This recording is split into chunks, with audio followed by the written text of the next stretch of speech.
sir. Are you Richard? Yes. Hi, Richard. My name is Russ Strasser. You want to come in for a second? Sure. I don't want people to be looking at whatnot. Hi. It's been pretty rough. I bet it's been incredibly rough. I want to tell you a few things. I want to tell you who I am, why I'm asking to speak with you, and sort of lay it out for you. Right. Okay. And I realize we didn't expect you to be here. So I'm not willing to give up until they fire me. good for you, by the way. Good for you. Yeah. But I literally was under the wrong information. And so what I'm apologizing for is I'm not quite ready for you yet because I thought that we'd have to wait for you to come in. So I apologize if this looks a little haphazard. It's just I didn't realize you would be here. So Good to go. I'm actually thrilled that you're here.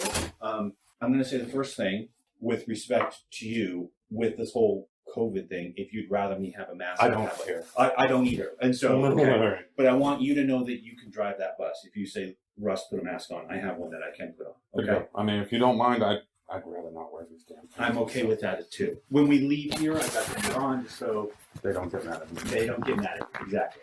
Okay. So let me tell you who I am and why I'm here. You obviously know why I'm here. Yes. The last week has been crazy, right? It's been insane.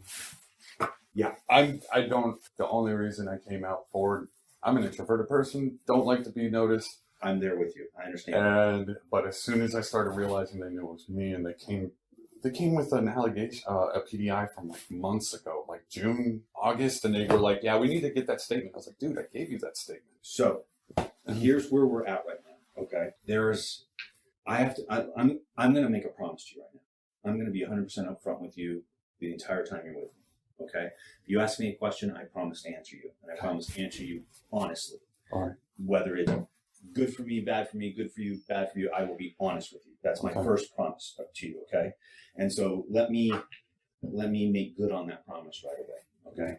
This storm is getting crazy, right? And it's out of a lot of people's control. And so the reason they called me in is to try to harness that storm, try to reel it back in before it gets really crazy.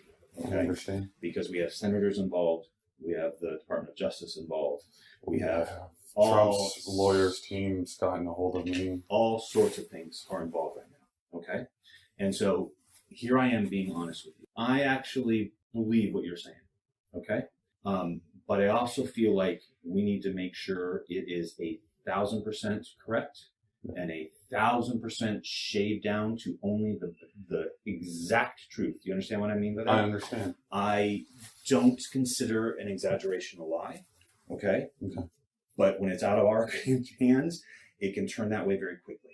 And so what I want to do, in the best way that I can protect you, is to leave today with the absolute truth, the barest truth that nobody can chip away at on you. Does that make sense? And does that seem fair? Yes. That's where I'm at with that. Okay. Okay. The first thing we're going to do is we're going to chat.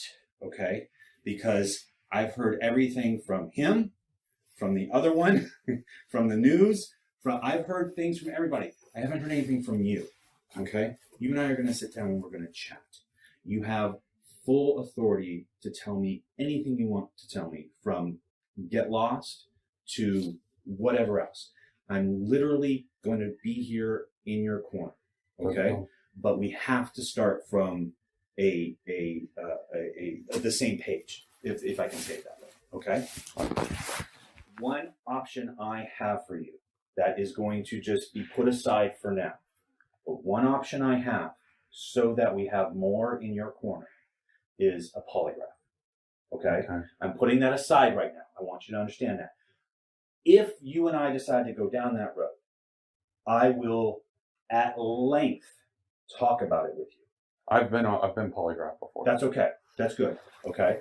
I am a polygraph examiner, and I am prepared. It was when I went to apply for the police department. If you're just wondering, when I was in Texas. That's all right. It wasn't because I was in trouble. No. Listen, the way I am a polygraph examiner, and the way I view the polygraph is it's more used to get people out of trouble than into trouble. Yeah. You understand what I mean by that? Mm-hmm. And so my question when you said that wasn't, what did you do? My question was, did it help you? And you just said, we'll talk about it if we have to. We don't have to bring up past unless you want to, okay? Yeah, it was just the part of the interview thing to join the police department. Okay. So I'm gonna do a couple things with you right now. Okay? I'm gonna bring you into this next room with me. It's a mess right now because I haven't done setting up.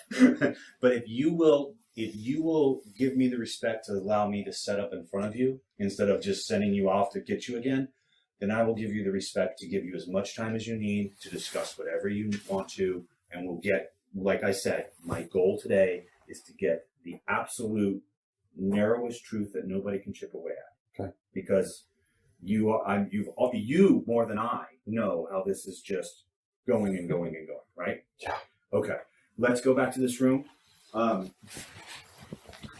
If you need to use a restroom, you have one. There's going to be a lot of equipment right now, so please go ahead and have a seat. I'm going to continue with what I'm doing over here, but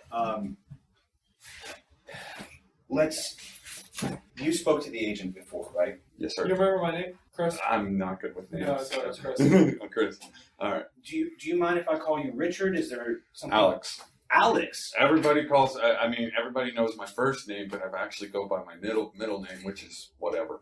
Okay. Well, that came out of Is it- nowhere for me. Yeah. I wish I would have called you that on Friday. Well, everybody's going to know me by my first name. And it's kind of funny because my grandfather's also a Richard Hopkins, and he goes by Skip. So he was a cop here in Erie. I have a cousin that goes by Bubba, so nothing surprises me. Is it all right if I call you Alex? That's fine. Go ahead. I will call you, whatever you want me to call you. But if Alex works for you, I will call you Alex. Alex, when you spoke with Agent Klein last week, it was Friday, did you fill out any forms? No, I don't think we're doing Okay. So I have a few forms that we have to fill out. Right. Okay. And I made a promise to you to be upfront with, right? So one way, again, I will prove that to you is before I ask you to fill out any form, you and I will go through the entire form together. So there's not one word that I'm like glossing over or anything. You're going to know exactly what's on the form. The main form I have to fill out, basically, if you're watching TV, it's your rights. Yeah. Right? And what your rights mean on TV is, oh, you're being arrested. That's not what rights are. I understand that. What your rights are, they basically say you're an American citizen. Mm-hmm. And if you're an American citizen, you have inherent rights. And one of those rights that the courts have decided is if somebody presents themselves as a person of authority and they want to speak to an American citizen, that American citizen needs to know that he doesn't have to say anything if he doesn't want to say anything. That American citizen has to know that if he wants to get up and walk, he's allowed to get up and walk. And that's what the rights are. Okay, so I have to fill out that paperwork because A, it lets you know what your rights are, but B, it sort of protects my behind to say, yeah, I actually told him what he was allowed to do in this time. Okay, so before we fill anything out, if you have any questions on what you're filling out or what I say, you ask that. I'm not going to ask you to sign anything until you know what you're signing and you're comfortable with what you're signing. Is that fair? I understand. Okay. Do you have Garrity with you by Yeah. chance? We call the rights Garrity. There are a couple levels of rights, and Garrity is the lowest level. It's essentially saying you're here voluntarily. I have a mask for you if you want one, but you said you didn't care, so I've got one in my pocket if you need one. I don't need one. All I want you to know is if you ever feel more comfortable with one. So are you with the postals with them, or are you FBI, or what are you? I am not FBI. I know the FBI is supposedly involved in this one. I heard that as well. Yeah, I just recently heard So- that. So here's what we've got with that, okay? I want to sit with you, but I don't want to hover over you. Thank you. All of that comes down to a term called jurisdiction, okay? And jurisdiction is a slippery slope that nobody can define, okay? I understand. All jurisdiction does is it identifies the entity that basically is head of whatever situation it is, okay? And right now you are postal, which means the Postal Service Office of Inspector General has jurisdiction. Gotcha. FBI does not. Now, as the wind blows, so does jurisdiction, and that could change. But right now, nobody can do anything as long as we're talking with you, because we have jurisdiction. And in that, I'm going to answer your next question. My paycheck comes from the United States Postal Service Office of Inspector General. Gotcha. That's where my paycheck comes from. I do not work with these guys. I do not even live here. I drove in yesterday from New York City. Okay. Okay. So if that lets you know, I am not part of this investigation. I am literally here to see what I can do, as I laid out before, so that we have a very finite situation that anyone who wants to throw stones at are going to have a very hard time doing. Okay? Is that cool with you? I understand. Okay. Let me do this, and then I don't have to worry about talking to you about anything because my butt's covered. Fair? Good to go. Okay. Thank you. You're being very. Like I said, I went to go to the police department. I also, when I did go to college, I went to college for criminal justice. So some of the stuff I already kind of understand. If I'm saying something you already know, one of two things is going to happen. You can say, Russ, shut up, and Russ will shut up. or I'm going to say it anyway, just so I know that we're on the same page. Is that all right with you? Yeah. All right, cool. So I'm going to have you fill out this first part. I'm just going to have you write your name. I'm going to have you put Richard, but you can put Alex after it since I'm going to call you Alex, okay? Okay. Oh, you're a lefty. Yeah. And then Alex, what I'm going to do is I'm going to put my name underneath it because I'm the one who's doing this form with you, okay? All right. Deep breaths. In this room, we're okay. All right? Okay. So the way I do these forms, some people just hand them to you and say, you need to initial all those. I don't like doing that. I like going through the form with you so you know what I'm asking you to sign. Roger. Like I said, all this is telling you that you're an American citizen so that you know what your rights are. Okay? Good. So what I'm going to do is I'm going to read you these 4 rights. Okay? As I read them, like this one, first one says, I have the right to remain silent I can't read upside down, if my answers may tend to incriminate me, right? Okay? All that means, literally, a lot of legalese, we hear it on TV all the time, but all that means is if you don't want to answer one of my questions or if you don't want to say anything, you have the right not to say anything. That's all it means. If you want to be quiet, you can be quiet. So what I'm going to say is if you understand what that line means, I'm going to ask for your initials. And all your initial means is that you understand it. That's just basically playing the fifth in this situation. Essentially, I mean that's the TV way to look at it, but the fifth only comes into play if you're in court. Yeah, that's right.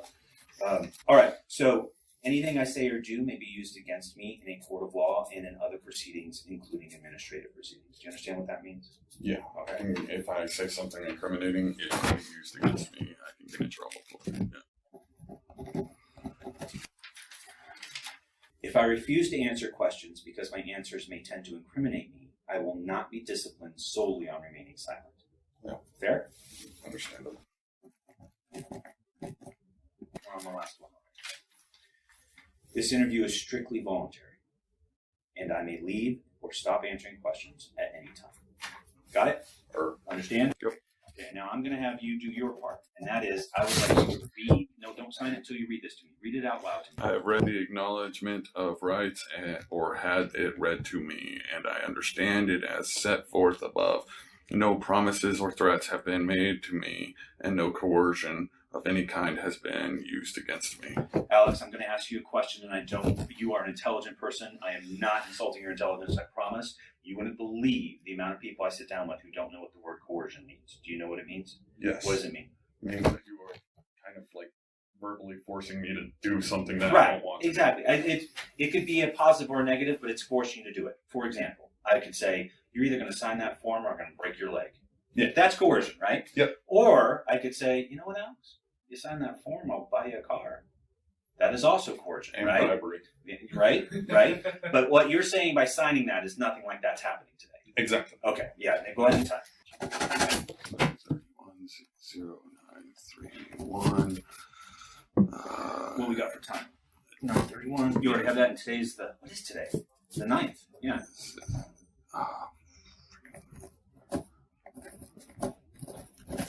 Alex, thank you for putting up with us. You're fine. I knew something. Your signature, dude. What?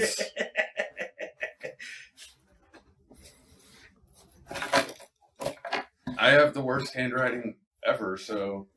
I would say I want to give you a run for your money, but you win. Sorry, you win. What we got? 9:32. Yep. 0932. I understand you were a Marine. Yes. Thank you. Thank you for your service. Sir. I was Air Force, so I got to fly over you. But Oh, you were a pilot. I was not a pilot. I did Aircrew? Intel. Oh, Intel. I did forward Intel. Yeah, I was a 5952 navigational aids technician. Yeah? How long were you in? 5 years in the Corps, and then I did 4 more in the Army Guard. Good on you. Good on you, man. Actually, you know Harvey, the Harvey hurricane. Mhm. I was down there. Were you really? Yeah, right. That was right before I moved to Erie. Gosh. We went down there and we were like doing rescue ops and everything, cleaning up. Yeah, that's no joke, man. That is no joke. They said it was the largest Texas deployment ever since World War II. Okay. I have one other question to ask you. Okay. And that is because there's so much confusion going on with your state and the Postal Service state and Lindsey Graham's state and all this other stuff. Okay. You said that you had been contacted by the Trump campaign lawyers. Yes. Have you been contacted by any other legal entity? No. Have you contacted any legal entity? No. Just through Veritas. Veritas says that in case there's anything that happens, they have lawyers on retention for me. Okay. But you have not spoken to a lawyer? Outside of just doing the affidavit, the juviet, Explain that to me. the juvat, or whatever it is. When I did my affidavit, they wanted to make sure it was Let me ask you a question this way. Okay. And there's a reason I'm asking that because I'm protecting your rights. jurat. That's Okay. the word. Okay. When you did that affidavit with them, Mhm. is it safe to say that those lawyers were representing them and you were just part of that? The actual notarization was actually here in Erie. They just wanted me to get the affidavit done so they can utilize it to bring it in case they need to subpoena me into the court.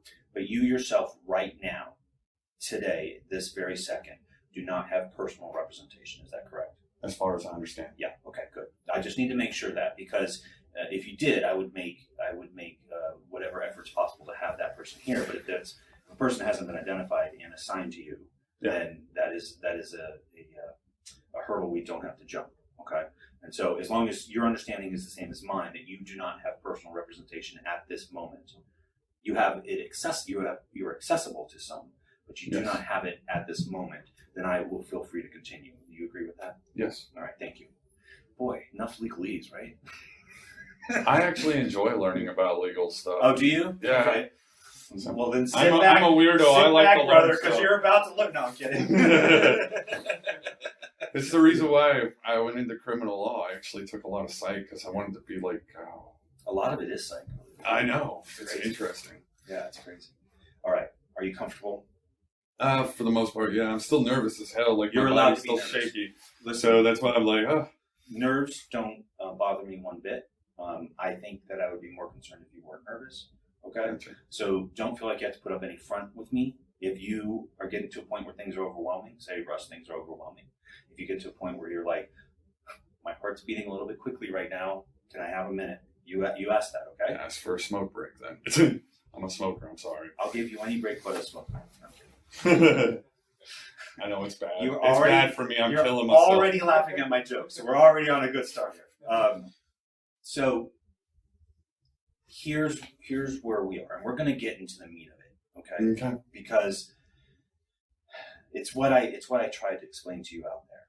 What's going on right now is you made a report to Project Veritas, right? Mhm. And then that has sort of grown its own legs, and it is going crazy. And I want to be very clear with you. What you are reporting, I am not condemning. Fair? Yes. I'm sure you've got a lot of condemnation, right? Yeah. And so what I want to be clear on is the sum total of what I've read that's been reported. And that's not fair because I've only gotten 100% of my information third party, right? Mhm. So that's not totally fair to you. But what I've gone through and what I've sort of did my little research on and whatnot is my interpretation. This is me being upfront with you, not me putting you on the hot spot, but just me being upfront with you, is you have valid reason for your emotions. I think you and I are going to find out that we are pretty similar on some things, okay? Mhm. But beyond the core don't want to say this because I don't want to insult you, but I'm just going to insult you and then we'll deal with it later, okay? Or Beyond the core, there may have been a little embellishment. And I just want to make sure that there hasn't been.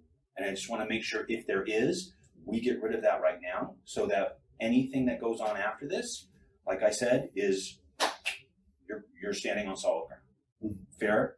You understand where I'm coming from? yes. Okay. So the first thing I want to talk about is this meeting that happened. And if I say something incorrectly, please correct me, right? But I understand that everybody was called in for a meeting, and the meeting's topic was what to do on election mail. Was it after the 3rd or just the whole time? What do you mean? The meeting when the carriers were told to bring the election mail back and put it, you remember, I guess. Yeah, it was putting it, making sure that it gets given to the I'm supervisor just turning off the correctly. recorder real quick, so we're not bothered. Sorry about that. Go ahead, tell me about that. So all I know, well, it was like basically safety stand down. So they go from, Stephanie went from each and every day, basically telling them, hey, make sure you pick up all those ballots. And she was also running around telling us that, you know, every vote counts kind of thing. And it was kind of weird the way that was going. And you can probably talk to other carriers that thought shit was weird. And then I'm sitting there and I was, like I said, I was the last one in the office. I'm one of the last ones in the office casing up my route. And I'm right near where they were sitting near the machines. And then it was him and Daryl. And that's when I heard what I heard. And I'm just saying I heard something about one of the ballots not being marked the 4th and the rest being marked the 3rd. And that's why I said what I was like, that doesn't make any sense because this was the 5th that I'm hearing this. Okay. And they were talking about stuff on the 4th. Okay. Best that you can do right now, and we're going to do some techniques that may seem silly, but some techniques that help the mind remember. Okay. But best you can do right now. And listen, dude, I know that you have been thinking this nonstop for like 5 days now. I get it. Okay. But right now, at a starting point, tell me exactly, not interpretation, exactly what you heard. And if you heard some words clearly and some words not, that's fine with me. But right now, let's get exactly what you heard. Ugh. Look at me for a second. That's what I'm trying to think. We're good, right? Yeah, yeah. All right. We're I just want you to know we're good. Okay. All right. The one I know for sure, like I said, I just happened to peek out at the end of it. They saw me, so they walked away afterwards. So we're gonna rewind 30 or 90 seconds before that. Okay. I'm sitting there casing, and I overhear something about the 4th ballots that were picked up on the 4th. So you heard the words 4th ballots, or The ballots picked up on the 4th. ballots picked up on the 4th. That's Yes. what you heard? Yes. Okay. And then I heard them say that one of them was marked the 4th and the rest were the 3rd. That's the only words that I can remember specifically out of that conversation. As soon as I heard that, I popped my head out because it freaked me out. I looked to see who it was. I saw the two of them. And then Rob actually looked directly at me and then they walked away. Okay. You tell me if this will make you uncomfortable. I want to do a field trip real quick. Okay. Do you mind if I walk with you to your casing station? Do you mind if we do that? Sure. Can we do that right now? Is that going to make you feel uncomfortable at all? No, I just don't know if, I mean, they might, no, they're probably still, no, there's nobody left in there probably at this point. Okay. Tell me if that makes you uncomfortable. No. Okay. I'm more concerned about you than this, but I do want to go see this, okay? Okay. Do you mind doing this with me? And you want me to tell you exactly where they were in proportion? Okay. That's the whole thing. There Okay. you go. Let's put a mask on and go out. We're not putting, oh, it's right here. Can you slide my phone? Oh, yeah. Thank you so much. Easy climbing up here.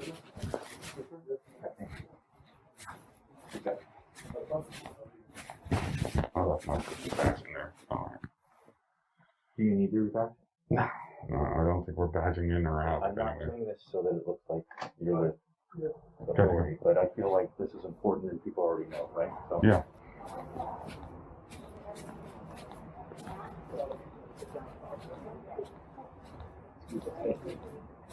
So, Sorry. very Excuse me. sorry, ma'am.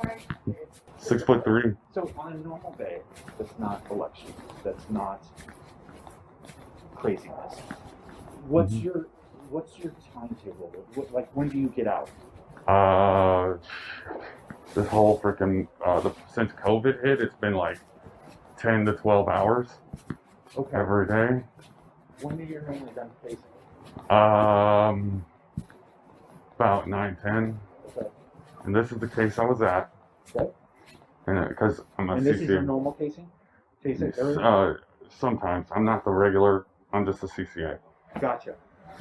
And they were right here. The two of them were right here, face to face, talking. So go there for a second. What's that? Okay. Can you hear me now? Yeah. Okay. Can you hear me now? Yeah. Yes. Okay. I'm trying to gauge how loudly they had to be talking. So how loudly would you say they were talking? Like an average conversation like Like you and this? me. Yeah. Like this? So, and this is not me being slippery, okay? Mhm. But what we just did there, and I spoke like this, the first time I said anything, you could not hear me, okay? Barely, yeah. So that's why I'm saying when we're going to specific words, I want to know exactly what words you heard versus you didn't hear. You Okay. can't, because someone else is going to come here and say, that distance in this dead air, you would not be able to hear what you heard. You understand what I'm saying? Okay. When you poked your head around, Mhm. what happened at that point? Rob looked over and saw me. So his back was to you. Yes. And who was here? Wait, no. Flip. That's okay. Daryl. Rob was right there. Daryl was here. Rob was here. Mhm. Daryl was there. Mhm. And Daryl turned and looked at you? Or No, Rob did. So he didn't have to turn. Yeah, he just had to look. He just looked at you. And at that point, what happened? They walked. Away. This way? Mhm. Is his office this way?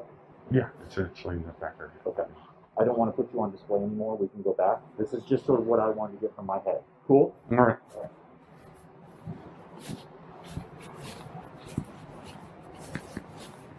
Oops, sorry. You're okay.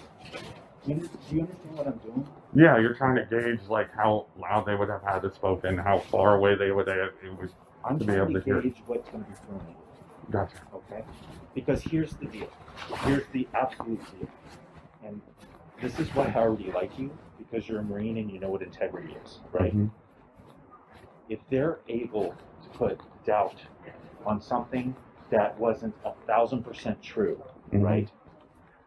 They're going to put doubt on everything that you say. I understand. And I don't think that that's fair. Yes. Okay? And that's what I'm talking about. Let's shave it down. Let's shave it down to what we know 1,000% is true. Okay. Thank you for doing that with me. That's fine. Even though all the supervisors were sitting there staring at us. I know, I didn't know they would be there. I'm so sorry. I should have said something loudly like, man, you are a great employee, or something like that. All right.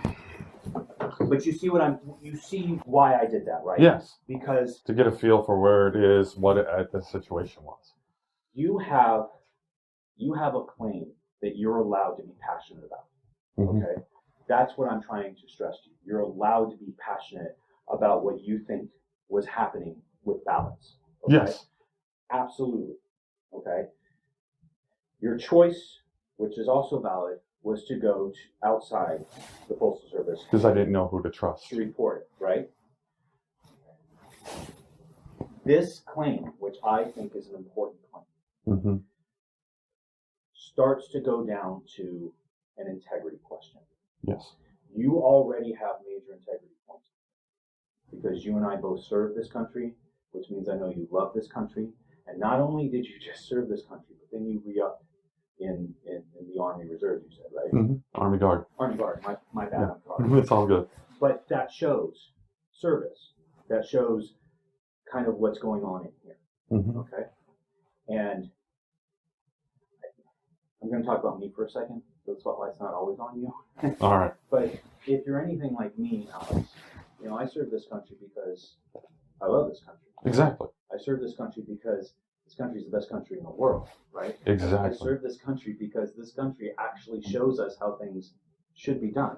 You agree with all that? Yeah. And I believe in protecting all that. You agree with that? Yes. Right. And I believe in protecting the vote. I mean, absolutely. That's where I'm going. I am the weird person.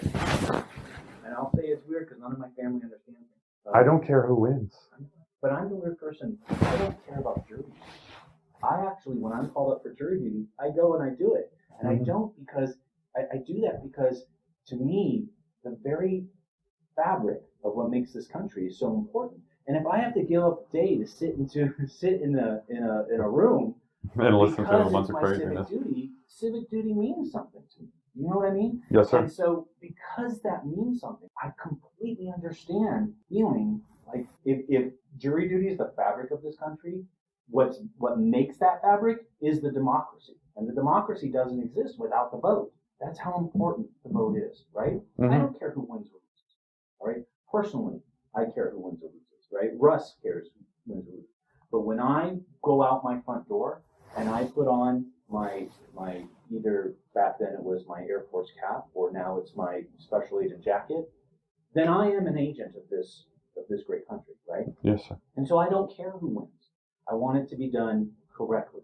Exactly. And if somebody's going to try to wiggle around that or nudge it or grease it in any way, I take great exception to that. And that's how I feel also. And that's what I'm glad to hear. That's what I'm getting from you. That's the vibe I'm getting from you.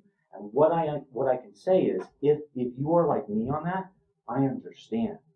I understand where you're coming from. And I don't want to take that from you. I don't want to extinguish that light at all. Yes, sir. Okay? I am with you 1,000% on that. But what I need to be clear on, I need to be absolutely clear on before we leave here, is exactly what the basis was for it. Okay? Mm-hmm. Because if it's those specific words, which were across the room in dead air when they were speaking in normal tone, I need to make sure that is that what this entire allegation is based on, or is it more their actions? Because what I understand, and if you don't know anything about this, you tell me, but what I understand and what actually makes me question what's going on in this building is he actually was having ballots collected. Yes. Is that true? Yes, he was having us collect the ballots up till the 6th. Okay. That was one of the things in that safety meeting before we left. We were collecting the 4th, the 5th, and the 6th. Okay. So let me rewind again, and then we're going to come right back to this. I'm leaving the conversation, the what you overheard for a second. We'll come back to that. But I want to focus on this safety meeting because what I'm really interested in is him. It was Stephanie that was giving us the safety. Thank you for doing that. But is it Rob who? I'm pretty certain. No, tell me. Stephanie said we were to give the ballots to our supervisor, the closing supervisor, at the end of the day. Who is your closing supervisor? At that time, it was Chris. Chris, okay. And just for my benefit, who is Steph? Stephanie, I don't know her actual position. I think she's somewhere like, you know about Stephanie, but I'm not sure what she does. Okay. She's like a postmaster assistant or something. Okay. She's you can never really tell with the postmaster and Stephanie on who is one and actually in charge of this place. So Stephanie ran this safety meeting. Yeah, she's the one that went to each and every bay, letting them know. So it wasn't a big group that you all went and sat in a room. No. She had an individual meeting with each person. No, she went to each bay. Each bay. Okay. Each bay and was at the 10s and 11s, the 9s and 8s. Then you have the 7s and the 2s. So when she spoke to you, how many other people were there? Well, you saw that area that we were in, where those cases were. All those cases. How many is that? 20 or so. Like 20. Okay. And she went to each bay, letting them know, pick up all these ballots. What did she say specifically? What did she say? And when was this? This was on the 5th because I called off on the 4th. So yeah. Okay, you didn't work on the 4th. No, that's why the 4th thing. Overhearing the 4th thing. Right. I know I heard the 4th, and I know I heard one ballot was marked the 4th. Okay. That's the only thing can be very specific at this point right now because it's been. Yep. You're making me question myself at this point. You know what I'm supposed to do. Okay. That's my purpose here. Okay. I'm not. Well, I am actually. I am trying to twist you a little bit because in that, believe it or not, your mind will kick in. Okay. We like to control our mind, and when we do that, we can convince ourselves of a memory. But when you're under a little bit of stress, which is what I'm doing to you purposely, your mind can be a little bit clearer. And we're going to do a different exercise too to make your mind a little bit clearer. Okay? Good to go. So, but this is all on purpose. Roger. So, on the 5th, Mm-hmm. Stephanie comes by your bed, Yes. and what does she say? She says that we need to collect all. As word for word as you can do it, okay? Oh man. As you can. This is not. Make sure to collect all the ballots that you find on the street. Every vote counts. It's very specific on that part. On the 5th, she's saying. Yes. Okay. Anything else? She would run around and saying, make sure to get them ballots. And that was like a big deal. She was running around yelling. You also said something about having to turn them into. Oh yeah. Turning them into the supervisor, which was already a thing that we were doing prior to the election being over. It was, you bring them in, you give them to the supervisor, he puts them in a special thing, they take it to the county. Okay. Did she say anything about postmarking?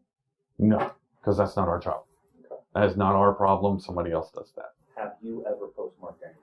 No, I won't even know how to do it. Okay. So then she comes and does rah, go get the ballots. Go get those ballots. Right? Mm-hmm. You're finishing your casing. Mm-hmm. Of the 20 people, I'm just using 20. It could have been 11. It could have been 29. There was maybe 2 other people there, and they were behind me. Okay. So there were probably 3 of you left. Right? In that bay specifically. In that bay specifically. You are finishing your casing. Mm-hmm. Now we're going to do it again.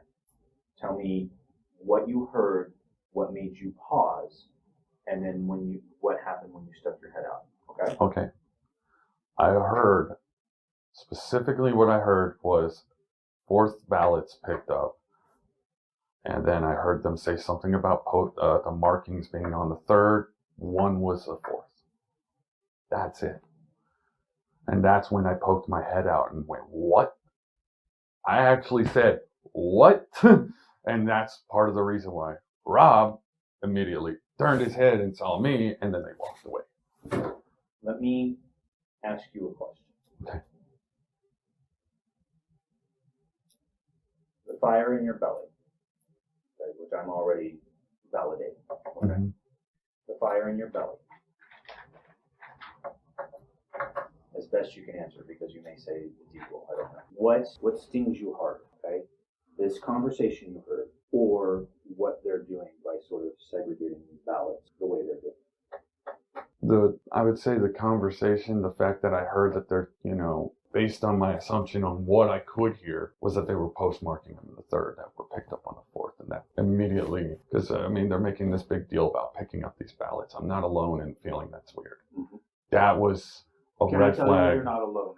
That was a red flag to me, a huge red flag. And mind you, I voted for Trump, but I'm a libertarian. I voted libertarian across the board, except for him. We don't need to report this, by the way. Oh, and that's not necessary. I'm just saying that for your understanding, that I'm not specifically, I honestly told one of my liberal friends that works here, and I'm like, dude, I don't care who wins. If Biden wins, I'm going to laugh. I don't care. I just want it done properly. Yeah. Legally. There is a legal manner in this, and if we're picking up ballots, somebody's got a question. Why is nobody why are we doing this? And everybody, there was a bunch of people. There's a lot of people that are saying, why are we doing this? Yeah. So I'm going to drill down a little bit, okay? Because you said something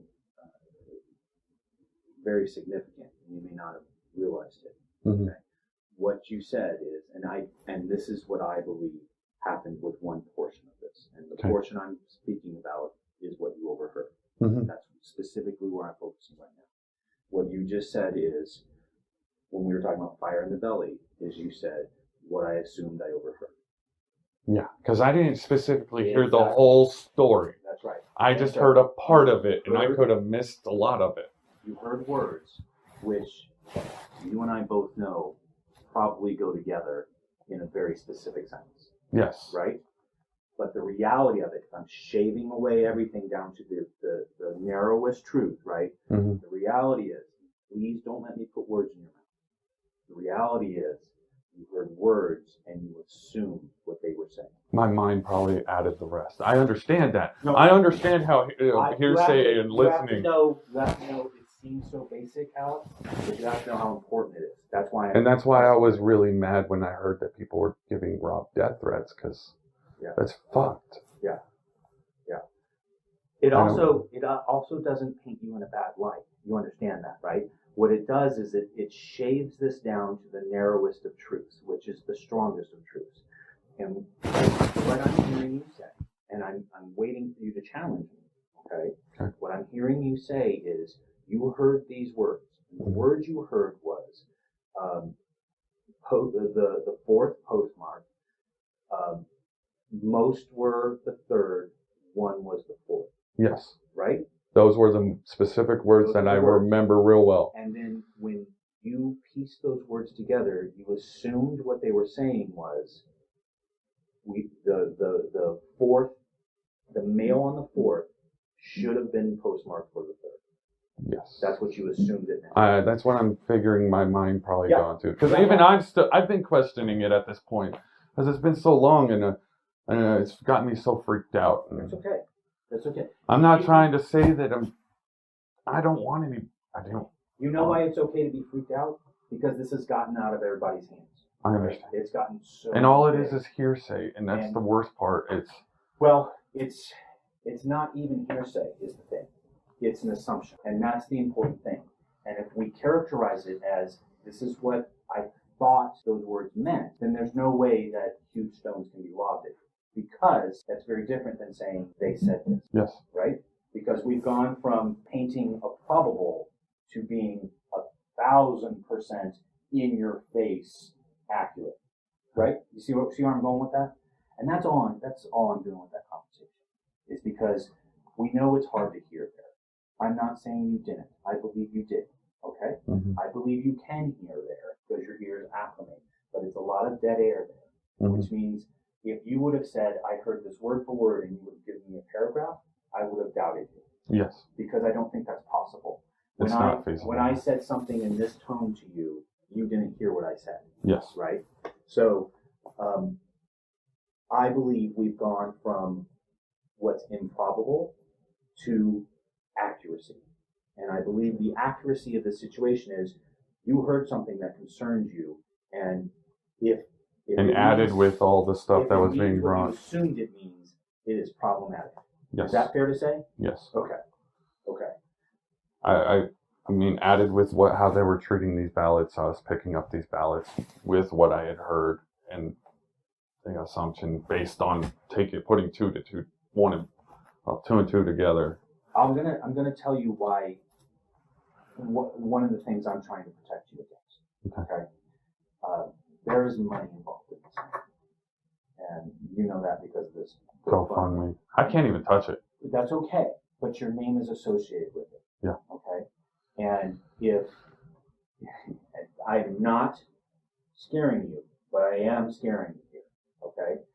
If we are not 1,000% accurate with our honesty, and it can be argued that money was gained by, I'm going to say assumptions, they're going to say deceptions, that is, you could be held accountable for. Understand. And I am not going to allow that. Okay. That is why we're going to the exact words and the exact accuracy, because I'm not going to let you be put in that situation. Okay? Most people, and this is, let me tell you how you're impressing me on this, because most people would see dollar signs and be like, I'll say whatever the hell you want me to say. Yes. Right? And what you just proved to me, that's not you. And I have to tell you, I respect you immensely. So thank you for being upfront with me. Mm-hmm. All right. I feel like the truth needed to get out. That's all. I wanted this investigation to happen. That's why I even came out the first time. I wanted to be anonymous. I didn't want to come out, but You didn't want to be the face of this. no, Am I correct with that? But if what you assumed was true, your pride in this country can't let you not act. Is Yes. that also fair? Yes. Okay. Okay. What would you say? I'm making, just so you know, I'm making this up. This is not reality right now. I'm making this up. This is a hypothetical. What would you say if it came out that Rob did not say that? He used those words, but he was actually saying something else. I would feel fucking horrible. Would you believe that? Would you believe it's possible? Maybe, yeah. Okay. It's possible. Okay. That what I'm doing right now is I'm gauging your percentage on how Like, I know I'm not perfect. exactly. Dude, I'm not perfect. Do you know how many people are perfect in this It doesn't building? exist. Nobody. Nobody's perfect. I have messed up. And it happens. What I am literally doing right now is I am keeping something at it was an assumption and keeping it away from this is an integrity issue. I'm not gonna let your integrity be touched. And that's why I'm drilling you so hard. That you with me on that? I You understand. trust me on that? Yes. All right, thank you, man. Thank you. You need a break? You need a breath? I could use a smoke. Okay. I am okay if you want to take a smoke break. I'm going to ask you a favor, though. Do you mind not talking to anybody while you do that? I understand. I will. Are you okay? Can I make that directive of you? Yes. Okay.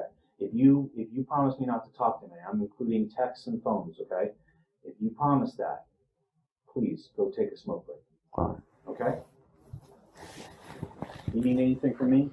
No. We okay so far, you and me? Yeah. Okay. I mean, do you want one of these guys to go with me so that they... I'm happy for that, but if you tell me that you don't need that, let me ask you something. Because there's actually a two-sided coin here. Would it keep people off your back if somebody was sort of in your vicinity? Probably. Okay. I don't know if people are with me or against me. I just feel like I'm in a situation where I'm freaked out half the time being here. Me? Yeah. Yeah. All right, let's go this way. Okay. Yeah, door's right here. Door's right here. Wow, that one. Good to go.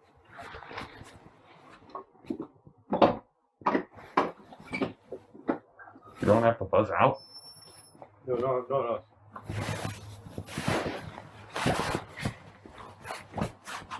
don't have a lighter up over there. I got one.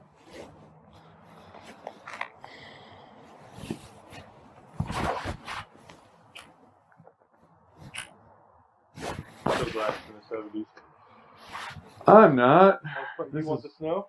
No, but I'm just not used to this around this time of year. You're right, no. When we came up, I'm like, I hope to God it's not snowing in 34. And it's supposed to be like 73. That's normal around here. That's what I thought, too. I thought for sure it was going to start snowing. So, I'm just glad that it's not, but unfortunately, I think I looked at the weather, it's supposed to get cold this week at some point, Wednesday or Thursday. Which, it should have. I get that, but I'm glad it's not. Hailing sideways, I think we're on the side for. You ever try to vape or you just smoke? I just smoke. I've attempted vaping, but I'm just a smoker, man. What? So, if the vape get you the same, or no? Is that why you went back to smoking? It's just not the same sort of feeling, I guess you could say. Smoking I've just done since I was 16. I just feel like the flavors in vaping aren't the flavors of smoking. You know, when you smoke, you get that, you know, in vaping, it's like that vanilla or green apple or peach. Yeah, that's definitely weird. Yeah, that's what I don't smoke, but if I would, I don't know if I'd do that whole fruity stuff, you know?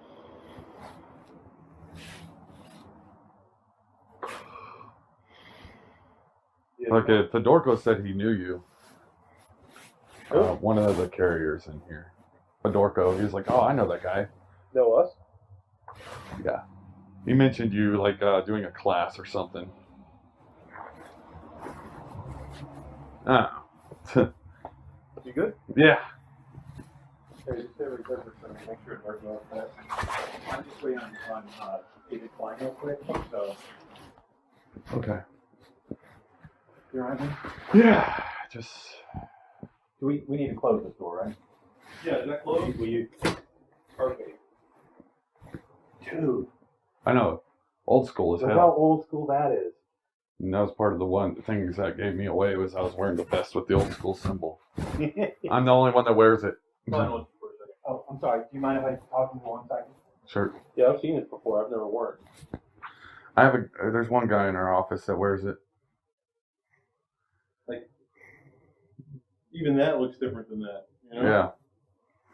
Yeah, I wonder who this was and the stories this can tell. Nope. No, it doesn't say. Hang this up. I don't even know who this is. Crazy.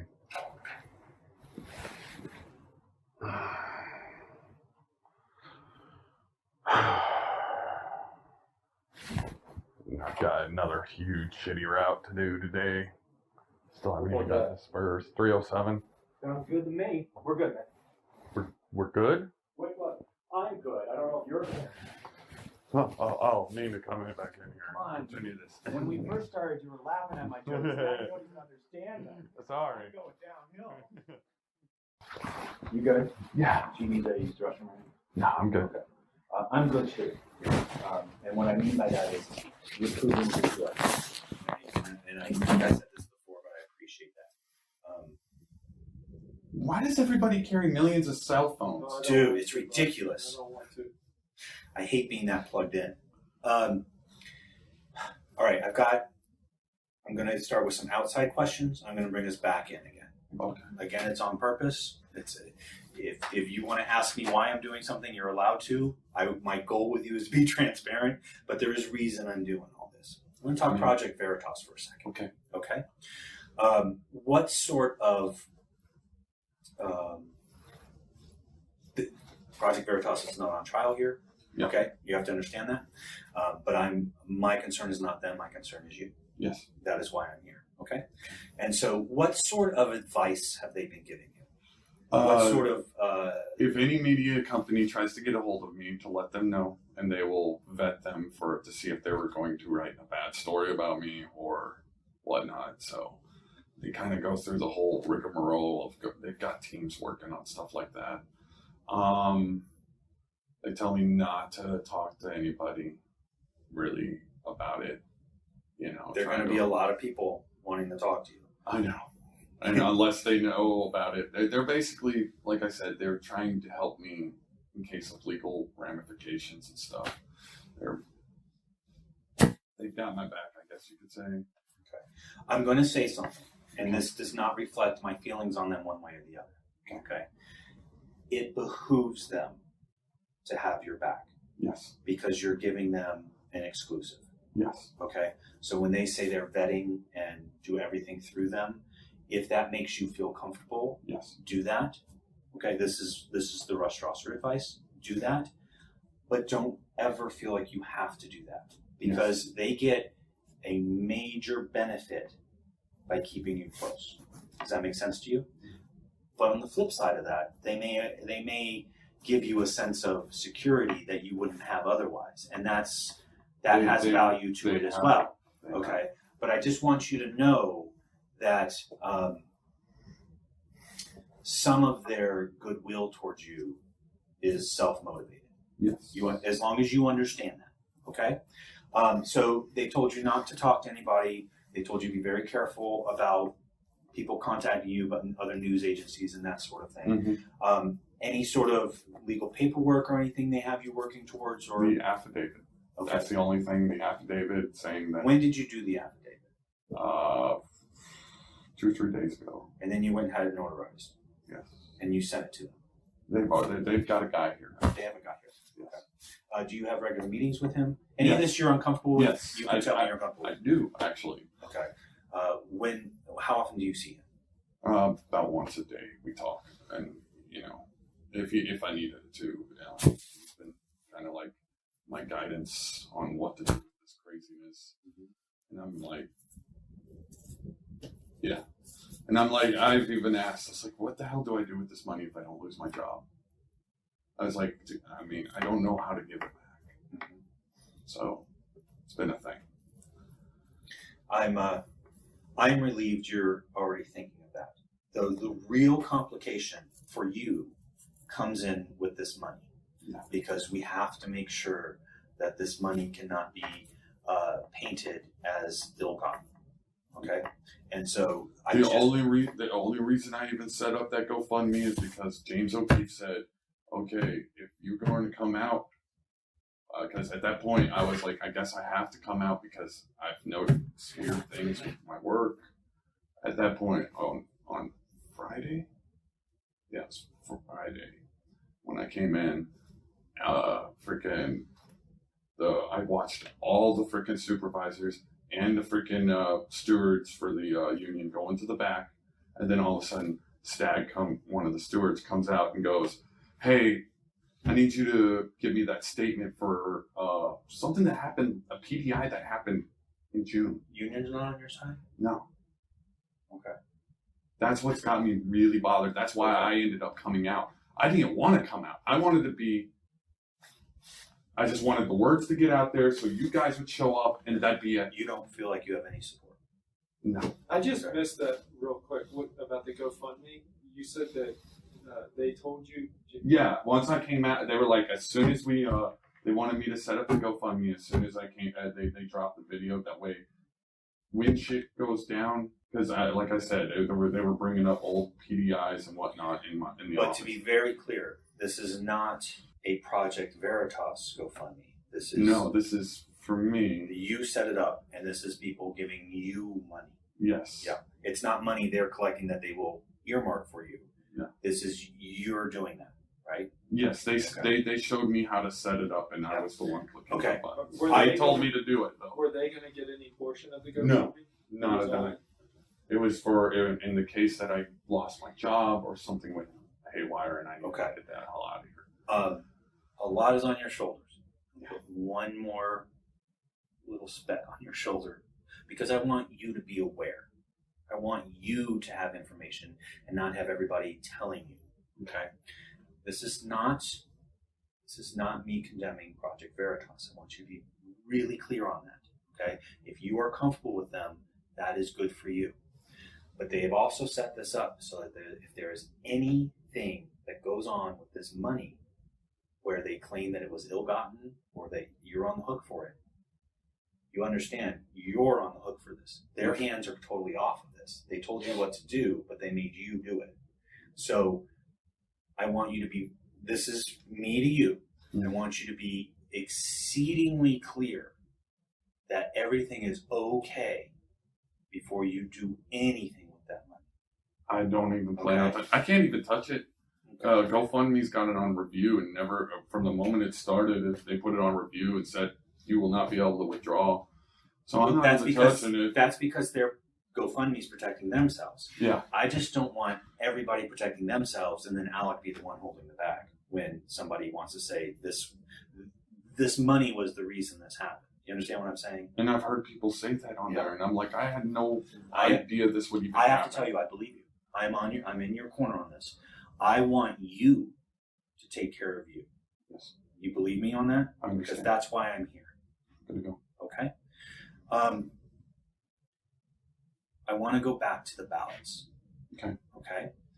When you, let's do the 5th. The 5th was the day, right? Mm-hmm. After you heard the conversation, you were done casing. Did you go out?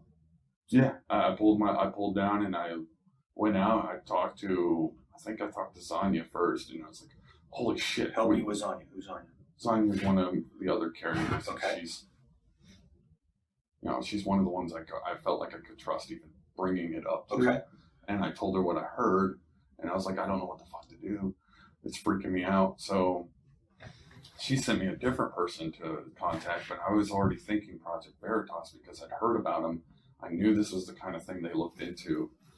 Did you work a route? Huh? Did you go out to a route that day? Yes. Okay, you did go out. Yes. Okay. Did you talk to her when you were on the route or before you left? Before we left. Gotcha. We were both out on the bay. Gotcha. Talking. Mm-hmm. did your route, then I'm assuming you had ballot mail on that route that day. Is that correct or not? I had one. You had one. What did you do with that ballot? Turned it in. The way you were told to. Yes. So you gave it to Chris. Yes. Okay. Do as I'm told, but notice that there's some funky, basically. Okay. Did you do anything extra? I wrote on there, but the date. That's it. What did you write on there? The date. Tell me specifically what you wrote on there. 11:05:20. 11:05:20. Where did you write it? Hidden on the back, where they wouldn't even notice it. Okay. Situation. Okay. But that was on one ballot. Yes. Okay. And then you went to Chris Mhm. and handed him the ballot? I just put it on his desk. You didn't see him? Yeah, he was on the ballot, but I knew where the ballots were. They have a special little box for the ballots at that point. Any guess how many were in there? Like 4 or 5 at that point. That was it for that day. For that day, right. Yeah. Do you know, and it's okay if you don't, do you know, let's just go with your ballot that you wrote on, because now I can specifically cite a ballot. This is the one that has been marked. Do you know what happened to that ballot after that? After it went in that bin, do you know what happens in this building with the ballot? No. At all? No? No. Do you know if Rob has a role with that at all, with what happens to the ballots? He's gone usually by early. Do you know if Steph has a role in that? They're usually gone by 3. Okay. My understanding. So if they're gone by 3, who's like the head supervisor at that point? The closing supervisor And that's Chris? at that point in time, yes. Okay. So you know Chris's last name? Leonardi. Leonardi? Yeah. Okay. I mean, it changes who's in charge. Yeah, of it, yeah. closing. That's typical actually. But that particular day it was Chris, right? We're not getting Chris in trouble, just so you understand. I am trying to figure Hell, out. he's my landlord. Oh no, are you serious? I'm not even kidding you. Oh my god. We're really not getting Chris in trouble. What are the chances of that? Yeah, he's my landlord. I mean, Have you spoken with him at all? I have. And He said that that's just false. That's all fake. I was like, I'm telling you what I heard. That's all I can tell you is that I heard this. Not sure how much of the conversation. I even told him, I was like, I don't know how much of the conversation I heard. I just know I heard this and it freaked me out. So, Alex, I'm going to do a quick recap before we go further, okay? Just because, honestly, I thought there was a lot more that you were part of with the ballots going through. And now that I know that you're not, that makes our time together a lot easier. It really focuses your entire involvement in this. And then what I'll do is I'll change my focus to people who actually know what the next step with those ballots were. I'm not going to put that on your back anymore, okay? But I do want to be very clear on what I am hearing from you. Mm-hmm. I'm going to express to you again what my goal is. My goal is to protect you. And the way I know to protect you is to shave off everything and get the narrowest of truths so it's the most solid. Mm-hmm. Okay? You're good with me still on that? So this is what I know that I am going to repeat to you about the 5th of November. Okay? You are welcome to correct me at any point. Okay? You come in to do your normal thing on the 5th. You were off on the 4th. You knew that ballots were a big deal, most specifically because Steph was going around bay to bay and doing a little rah-rah speech. In her rah-rah speech, she said, make sure you collect all the ballots on your route. Go out there and vote, or voting is good or something. Thank you. It's not go out and vote. We're 2 days after. Every vote. Every vote counts. And make sure to turn the ballot mail, take that separately, segregate it, and give it to Chris. No, not specifically his name, but the closing supervisor, who happened to be Chris. Yes. You went about your deal. You were casing the bay that you were given to case that day. Excuse me. And while you were there, you overheard a conversation between Robert and Daniel. Daryl, thank you. Robert and Daryl. And what perked your ears is you heard the words, the 4th, correct? And then you heard the words... They did the 3rd. They did the 3rd, but one was for the 4th. Yes. That's what you heard, Yes. right? And from that, your very logical assumption was they're talking about backdating postmarks. Yes. Am I correct so far? That was an assumption on your part. It is an assumption, And what you said to me was, if it came out that a different conversation is actually what had occurred using those words, you would believe it. yeah, because Yeah. it's. I mean, I didn't hear the whole Yep. conversation. I'm just Just to be sure, you heard exactly the words you heard were. Can you tell me again? The 4th, the ballots picked up on the 4th. The all but one was postmarked. Was marked the 3rd, except for one which was marked the 4th. Okay, I'm gonna So go. you heard Mark. I'm gonna go specific the with you. fourth? I'm gonna go specific with you, and then we're gonna go word for word. Okay, becomes important. I'll explain. Okay, what you and I talked about Mhm. was you heard ballots on the 4th, Mm-hmm. and then you heard all were the 3rd, one was the 4th. Yes. Okay, now I'm going to get specific with you because that's what you and I talked about, and this is going to be hard because now we're going to splice it word for word, and I'll explain why afterwards. Okay. All for the 3rd, one for the 4th, right? Mhm. If I say that, you would say that is an accurate representation of part of what you heard, Yes. right? I'm going to change it. All postmarked on the 3rd, one postmarked on the 4th. Okay.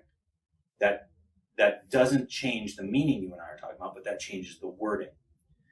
You and I talked about, you heard all for the 4th, one for the 3rd, right? Or all for the 3rd, one for the 4th. I didn't mean to do that for you.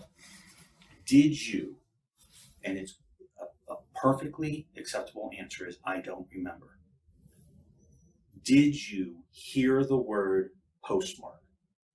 I do believe somewhere in there, yes, I did hear postmarked. That's why. Do you know where specifically in that? It's okay to say I know don't the remember. postmarked 4th. Postmarked 4th. Yes. The beginning. No, At the end. at the end, postmarked 4th. So you heard Mark. One was postmarked the 4th. All 3rd, one postmarked 4th. Yes. That's what you heard. For sure. Yes. You know you heard the word postmark. Yes. Okay. Did you ever hear the word backdate? No. Did you ever hear the word remark? No. Okay. Remark. Yep.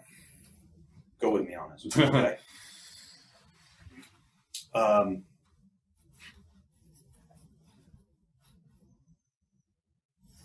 I'm going back to where I was. Okay. So we had said those were the words you heard. We're gonna make sure we say that you heard the word postmark. Okay.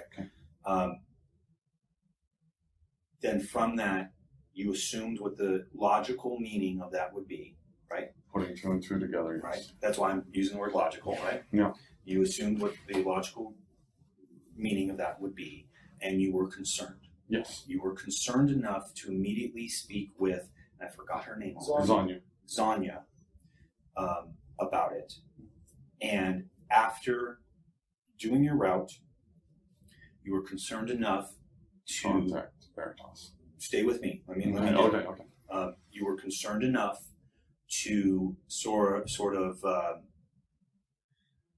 secretly mark the one ballot you got, right? Because you were concerned enough. And then you were concerned enough that you reached out to Project Veritas. Is that an accurate Yes. representation of your full involvement in this entire situation? Yes. Did I leave anything out? No. Okay. Because once you contacted Project Veritas, this thing grew its own legs and started running. Yes. Am I right with that? And then you've sort of been on reaction mode ever since. Yes. Right. Okay. What I'm relieved about is that was where your involvement stopped, because I didn't know if you had to follow the ballots, whatever this building was doing with the ballots, if you were more involved in that. No. But you were not. Your sole involvement was a very concerning conversation, and then you tried to protect one ballot by marking it where people wouldn't know you marked it, right? And you marked it by 11:05:20, right? That's your outwardly involvement. That is it, right? Because everything else was you were listening to stuff, or you were maybe consoling in Zanya. I'm not going to get her name right. Is it Zanya? Okay. Like Tanya with a Z. Yeah, exactly. I was saying Sonya with a Z. So my goal here is to protect you, and the best way to protect you is by getting this down in paper. Okay, and so Before we go, I have one other thing that I wanted to try to touch upon, if you could help me out, and that was the affidavit. I wanted to talk about just to make sure, because obviously we're here. It's like he said repeatedly. We need to make sure that everything is scrubbed and nothing can come back to hurt you. Okay, and I want to go through this paragraph and make sure what we're dealing with. I'm sorry. It's making me really. How old are you? Beg your pardon. 49. 49. Oh, yes. Sure, young. I'm 32. Shut up, you. I feel old. You're talking about paragraph 3. Please. Okay. Yeah. I'm going to read it. I'm going to read it aloud, and then we'll talk about it. Okay. And Agent Klein will answer questions as he sees fit. So you're wanting me to fix my affidavit? No, I'm wanting to make sure that the affidavit is correct, or if it's not, I want to make sure it's fixed. Okay. Here and now. All right.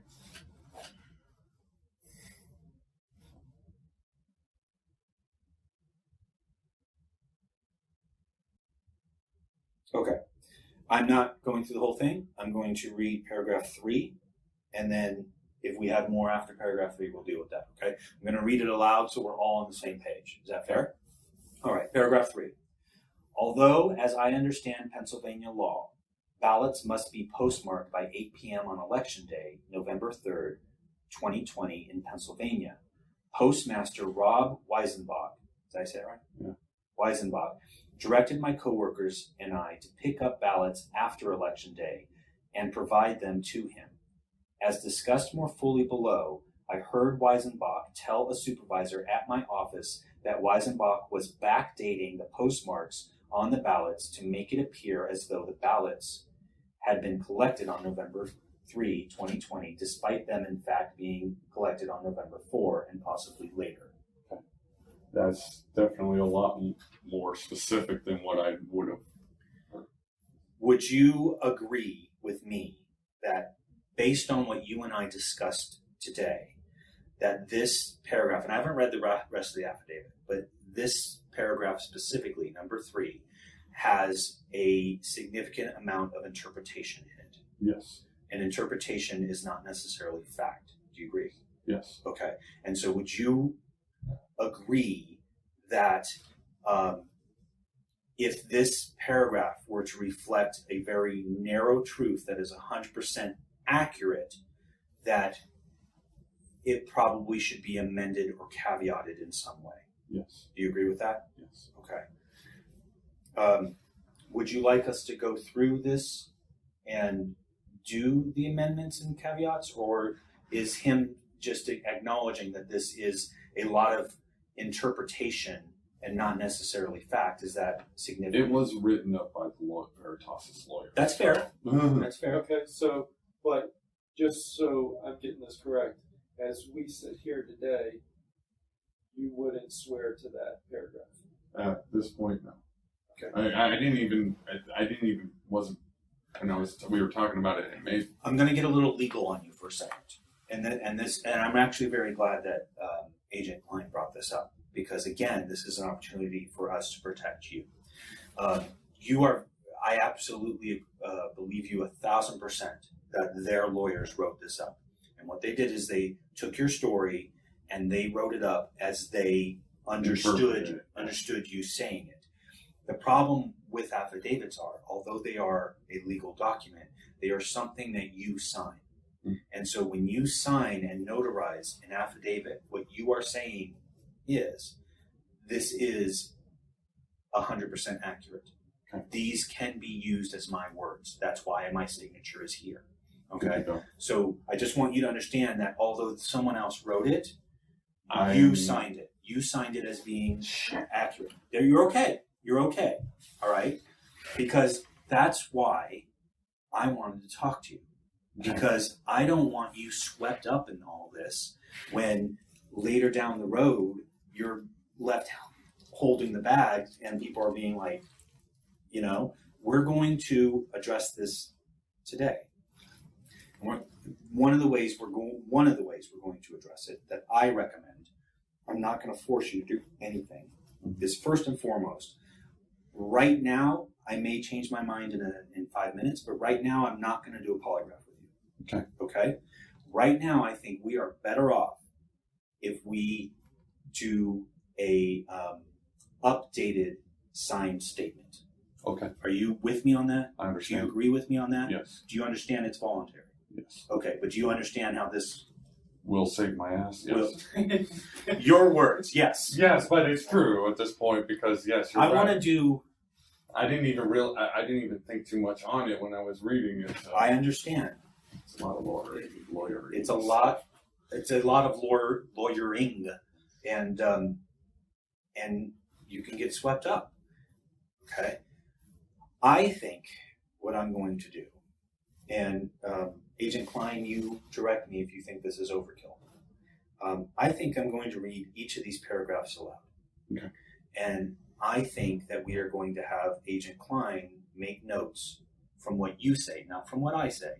From what you say probably should be amended or caveated in each paragraph.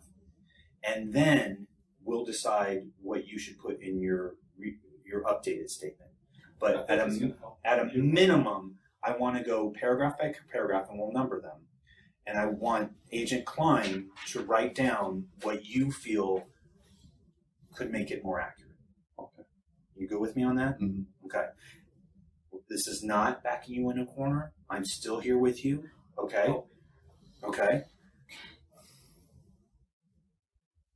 Can you,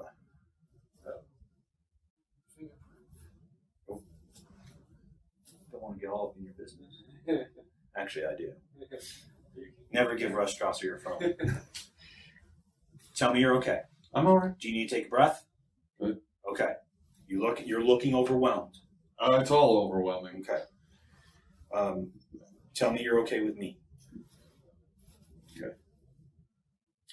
All right. The beginning of it, I, Richard Hopkins, declare as follows. Okay. So, number one, I am over the age of 18 and I, oh gosh, 50 years old. Quiet you. I am over the age of 18 and am legally competent to make this declaration. I have personal knowledge of the facts contained herein.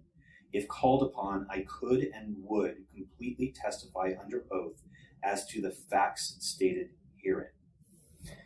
I'm going to talk, but nothing is going to be written down that is not from you. Understand? So you don't have to agree with anything that I say. Okay. I think if I were to change that at all, I would say that the facts in the affidavit need clarification, and that you are willing to stand by whatever clarification we do here today. Okay. Does that seem fair to you? Does that seem acceptable to you? So on paragraph 1. So facts need clarification. The facts contained within the affidavit dated on, I don't know, sorry. It's page by page. Here we go. Dated on 6 November.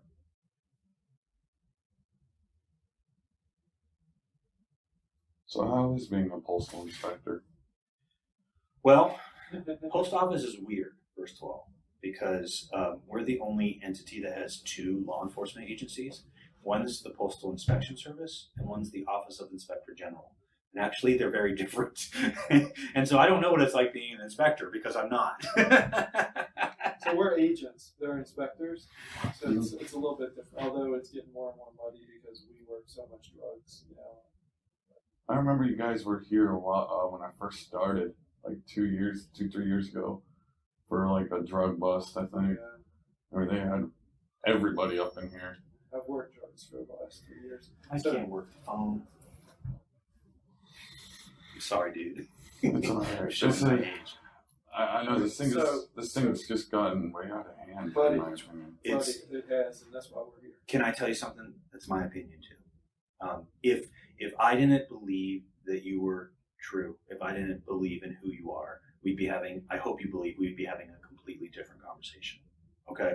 So I do believe this has gotten completely out of hand, and right now we are sort of filling in as many potholes as we can, because the smoother we can make your road, that's what's going to protect you. All these other entities and people out there that are quote unquote protecting you, I'm nervous that they're self-interested, and so that's why I'm here. That's why he's here. Okay. All right. So we did one. So the facts contained in the affidavit dated 11/6/20 need to be should be amended for accuracy. Is that fair? Should be amended for accuracy. Okay.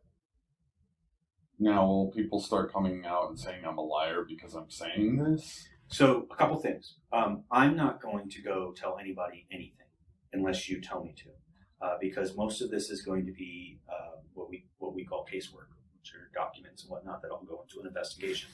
And nobody can have access to our casework unless they go through a legal process to have them reviewed or released. And a normal citizen has to go through a Freedom of Information Act to do that, and that takes forever. And so we're not going to go hanging you out to dry. I'm going to recommend when you have your meeting with Project Veritas today, if you haven't already, that you I haven't. No, that you tell him that there is an updated statement. Okay. Okay. Tell me you're okay. I'm all right. Okay. I'm just going to keep checking in. All right. Paragraph 2. Are you capable of sending that to me so I can the changes or whatever? I can't answer that. That would be his boss, but we certainly can see. Before we get finished, you will have a good answer. Okay. Because that way I can at least be able to amend it. So it's not like, so that when this does come down, nobody's going to call me. The only hesitation I can see, but it might be a legit hesitation, is since this is an official federal investigation that's happening right now with you and I, and so that would be part of an actual casework that's federal, and Project Veritas is a private entity. They may, our bosses may put the brakes on that just for handing things out, but this may also be a unique situation. So that's my way to say, we'll definitely bring your concerns up and we'll definitely try, but I don't know what they're going to say. Okay. Because they may say this is an investigation and we don't release case details. I don't know. I mean, I'm just saying for the amending it, so that it's, because it's currently there. It may be one of those things where you may not have a copy of the statement because that's something that, like, this is an ongoing case, but it may be something where you tell Project Veritas. There is an updated affidavit. An updated statement. This is what the direction that it's headed, and we'll talk about that at the end. Yeah. But yeah, we'll definitely talk everything through with you. Okay. Sure. All right. Again, I'm here for you, so I want to answer any questions that you have. Okay. Okay. Let's do this first, and then we'll get to that. Fair? Good. You good? Okay. I have not done 2, correct? 2. I am an employee of the United States Postal Service. I work as a carrier in Erie, Pennsylvania, post office. That's true. That's all true. 2, I would say, no changes. 3 is the one that needs changes. 3, we already know needs changes. Let me read it in its entirety for the 3 of us again, and then we'll maybe go line by line or just overall say what needs to be changed. Okay, tell me you're okay. Yeah, I need. listen. I know you are. I just need to keep checking. You're the one with the world on your shoulders. That's why I keep checking in. I'm Okay. saying the same part. Okay. Here we go. Although I understand Pennsylvania law, I'm sorry.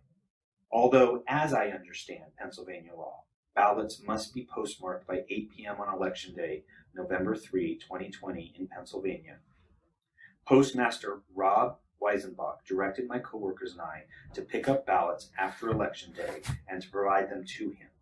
As directed more fully below, I heard Weisenbach tell a supervisor at my office that Weisenbach was backdating the postmark on the ballots to make it appear as though the ballots had been collected on November 3, 2020, despite them, in fact, being collected on November 4 and possibly later.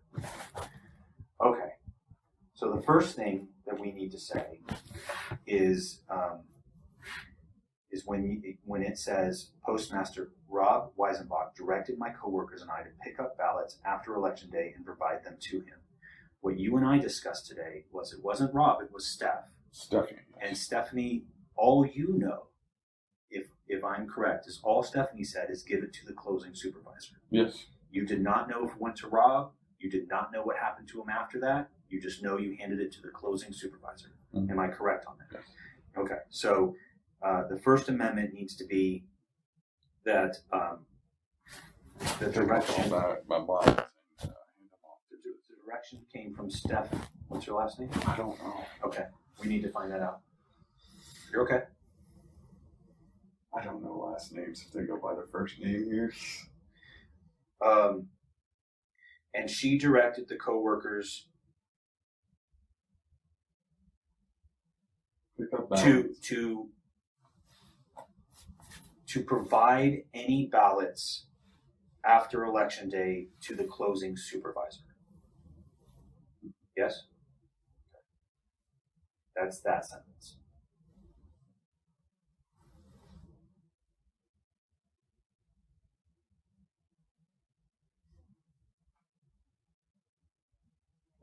Okay, the next sentence reads, as discussed more fully below, I heard Weisenbach tell the supervisor at my office that Weisenbach was backdating the postmarks on the ballots to make it appear as though the ballots had been collected on November 3, 2020, despite them, in fact, being collected on November 4 and possibly later. So that's the rest of it, and it's one sentence. And I think what we need to amend it is, from what I heard from a conversation between Weisenbach and Daryl, my logical assumption was that he was suggesting backdating of ballots. But I want to say, too, that you never heard him say to backdate. You never heard that word, right? Specified, yes, and not specific on the back thing. It was.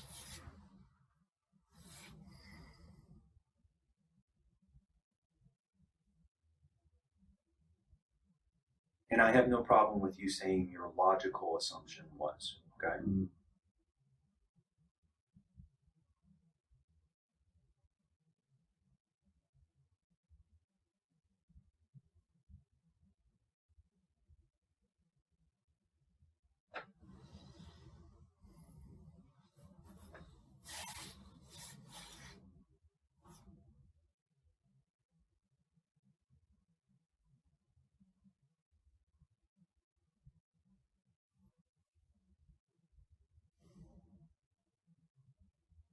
So what I wrote was, from what I heard in the conversation between Rob and Daryl, my logical assumption was they were backdating ballots. I never heard the word backdating.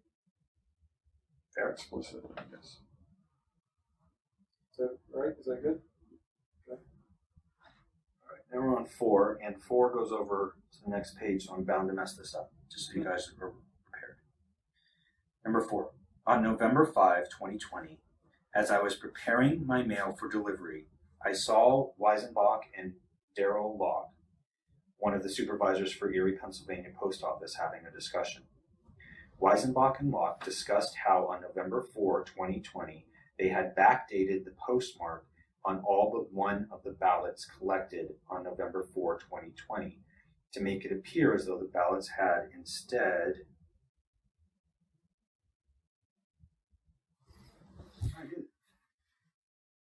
been collected on November 3, 2020.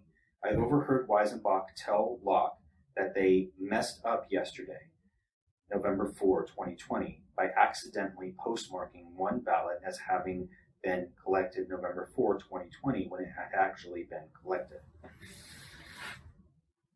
Okay. All right, I need to get specific with you because you and I never went over the words messed up. Mm-hmm. Did you hear that? Oh man. It is fair to say I'm not sure if I heard I'm that. not sure, Okay. to be absolutely honest. I want you to be absolutely honest, and I think that's how we can word that is, I'm not sure I heard the words messed up. Fair? Everybody okay with that? You okay with that? All right. So we're going to start again. On this is paragraph 4. On November 5, 2020, I was preparing my mail for delivery. I saw Weisenbach and Daryl, one of the supervisors, having a discussion. That's all true. Weisenbach and Locke discussed how on November 4 they had backdated the postmarks. So we need to say,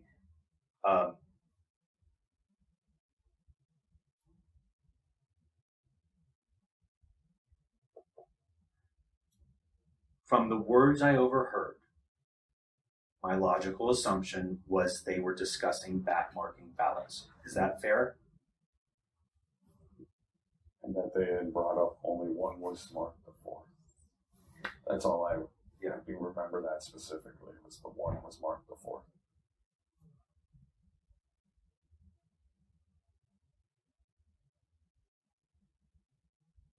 Okay, so from the words I overheard, my logical assumption was they were backdating ballots.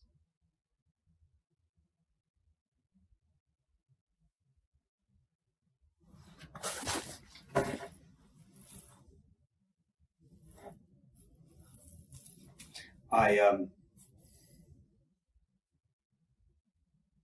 do not remember clearly if the words quote unquote messed up were used. Is that fair to say?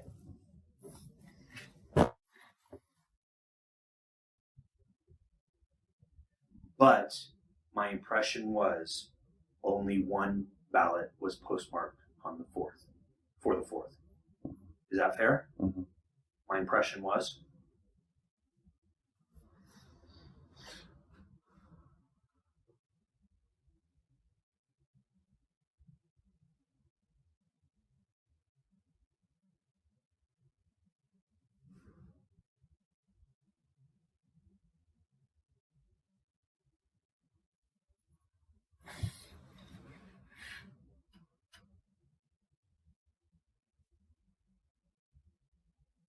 So I wrote, tell me if this is accurate. I do not remember clearly if the words messed up were used, but my impression was only one ballot was marked before. Yes. I want to end that by the way they ended it with this parenthesis when it had actually been collected. The date it had been collected.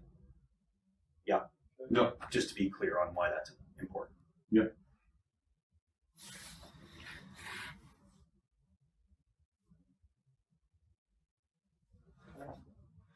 Okay. Because it wasn't a friendly conversation they were having either. That's one of the reasons why. Okay. I will discuss, and maybe we'll put that in your statement. Okay. But I'm more concerned with everybody knowing the way your logic worked is why you ended up there. It wasn't a vendetta. It wasn't. No. It was your logical progression. Okay. But if we feel like it's important to put in there that whether or not they were having a contentious conversation, we'll do that when we're doing that. Okay. Okay. All right. Number 5.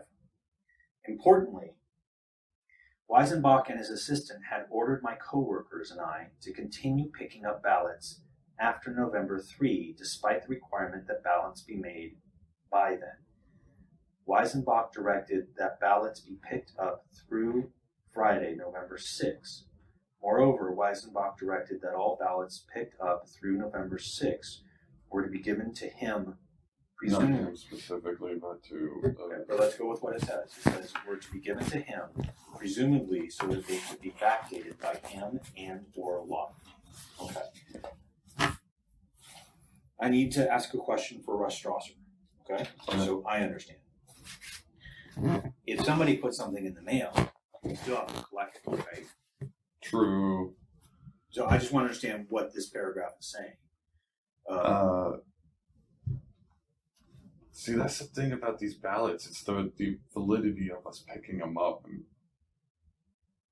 I mean, I don't know. It's It's okay. so weird that we're picking up ballots because at this point they're no longer valid. Mm-hmm.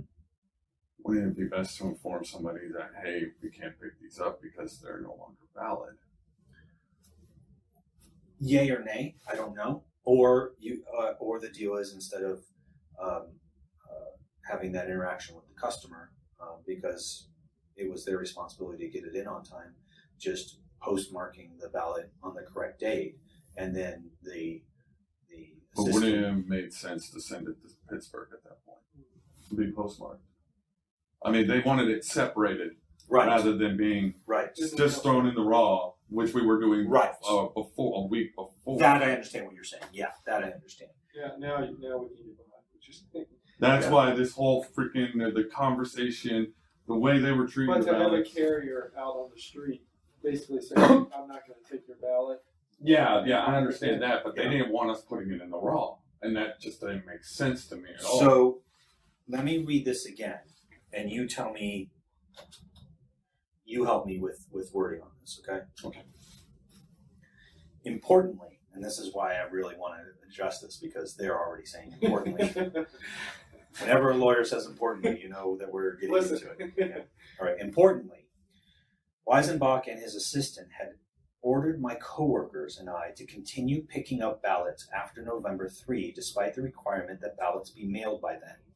Weisenbach directed that ballots be picked up through Friday, November 6, 2020. Moreover, Weisenbach directed that all ballots picked up through November 6, 2020 were to be given to him, presumably so that they could be backdated by him and or Locke. So the first thing on this, when I read this as if I were a layperson, I would be reading it saying, well, the mail carriers are not supposed to pick up ballots on their routes after Election Day. No. And so that's what I'm reading here. Right. Okay. But So- rather than putting it in the raw, because I'm thinking from a carrier standpoint. So I want to amend this. Okay. So I want to amend this. And I want to It's say, more clear for Yeah. the public who reads So- it. number 5, I would say, and the words have to be yours, so correct me, please. I would say, number 5, as a carrier, it is my responsibility to pick up all mail, including ballots after the fact. Right? However, my concern was the ballots were no longer, I want to say something besides in the raw. How can I say that so it makes sense? They weren't entering the mail stream. the mail stream. The ballots were not, when I brought the ballots back to the station, we were to give it to the ballots were not placed in the mail stream, but we were to segregate them to the closing supervisor. Yeah. Is that 100% correct? Yes. Okay.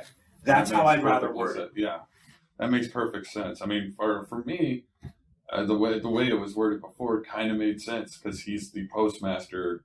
Right. It's his orders above all. Right. But again, we're going to shave this down, right? Because what this says is he said, do this, give it to me. And we don't know that you don't know that that's accurate. Yeah, and that's not exactly how it was going. It was give it to the supervisors. Right. Which is the odd part because now we're at a point where it could just go in the raw and it will be postmarked correctly over in Pittsburgh. Right. I mean, you understand where my logic's coming from on this, and all this stuff freaked me I out. understand your logic perfectly. I want you to understand. There's no judgment coming from me, okay? I understand your logic perfectly. I am shaving logic away, is what I'm doing. I'm shaving it away so because there's a signed affidavit that it's purely fact. That's all I'm doing. good to go, and it's understandable for a And it's civilian outside. Understandable for a civilian outside. So this, I wrote, as a carrier, it's my responsibility to pick up all mail to include ballots after November 3rd. However, it is my concern that I was instructed to keep ballots Segregated. collected after November 3rd from entering the mail stream. Yes, and segregated and given By- to the supervisor. By segregating them, And giving them directly to the supervisors. maybe we don't need to see segregating them, but how about by giving them directly to the closing supervisor?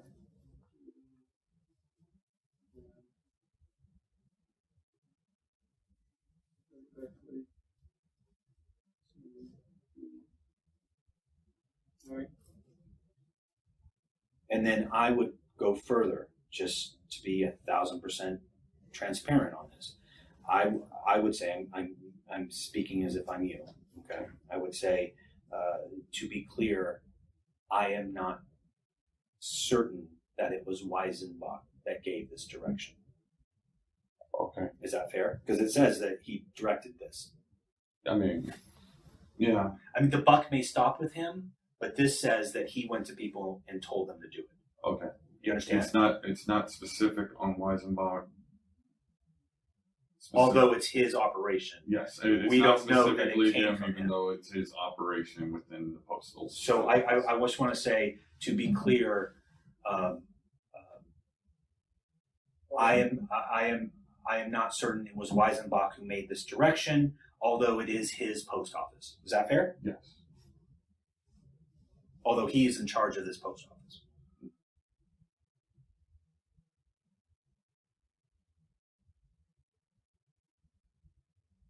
But it would be weird if Stephanie's overstepping. I don't know if she's in charge of him or not. I'm not We really don't sure we what don't to- know what her role is. Yeah. Right? Again, you're using logic on me. Yeah. You're using logic, and I'm keeping us to facts. Right? Good to go. How about this? Okay. To be clear, I'm not certain it was Weisenbach who gave this direction, although he is the postmaster. Yes. Who specifically gave this direction? I would say. Okay.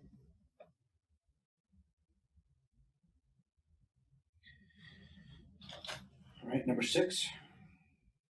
Was there something else at the end of paragraph 5? I can read the whole thing again to make sure. Yeah, Okay. the last sentence. Just the last sentence? Moreover, Weisenbach directed that all ballots be picked up through November 6th were to be given to him, presumably so they could be backdated by him and Long. That should be removed totally. But that's, I tried to do that when we said given to the closing supervisor, but we can address it again and say, I don't want to say transparency because that means you weren't transparent to begin with. Did we already say to be clear? Yes. For further clarification,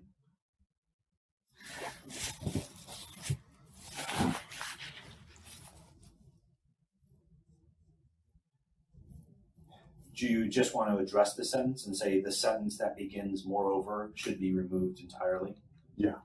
Is that fine with you? Because that is a little excessive because it wasn't specifically Daryl or him, you know. And I was in so much shock. I wasn't paying that much attention to what they were telling me. Yep. It was like this whole thing's been putting me in shock. Like, I don't expect any of this shit. I'm just a dude. You know? Yep. Okay. Paragraph 6. I do know. I don't want you thinking I'm blowing you off. I do know. I hear you, okay? 6. My understanding of Pennsylvania law is that ballots cannot be counted unless they were mailed by... Did I ever do this? No, it's weird. Oh, we are on 6, right? Yes. All right, I'll do it again. I will not pause this time. My understanding of Pennsylvania law is that ballots cannot be counted unless they are mailed by 8 p.m. on November 3, 2020. Weisenbach's comments were deeply concerning to me and appeared to me to be an attempt by Weisenbach and or Locke to improperly backdate ballots received after the legal deadline so these late ballots could be counted, something I understand to be illegal and against Pennsylvania law. Accordingly, I brought Weisenbach's information to the public through Project Veritas. I think what I would say on this one is, help me word it.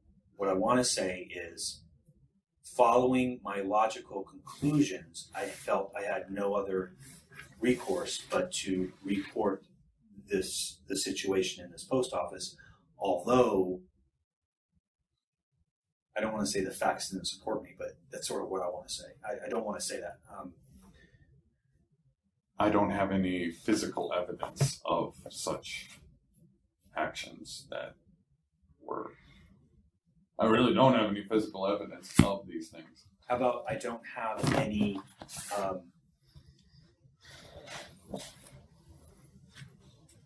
That paragraph's a tough one.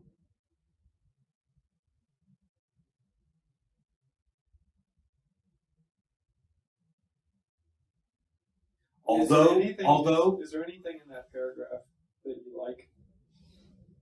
What do you mean? Read it again, please. there's one thing I think we may have to address, but I know where you're going with this, so I'm going to read it again, and you tell us if the whole thing was stricken, if the affidavit would be worse off, okay?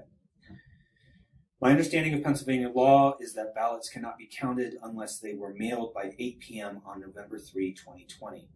Weisenbach's comments were deeply concerning to me and appeared to me to be an attempt by Weisenbach and or Locke to improperly backdate ballots received after the legal deadline so that these ballots could be counted, something I understand to be illegal and against Pennsylvania law.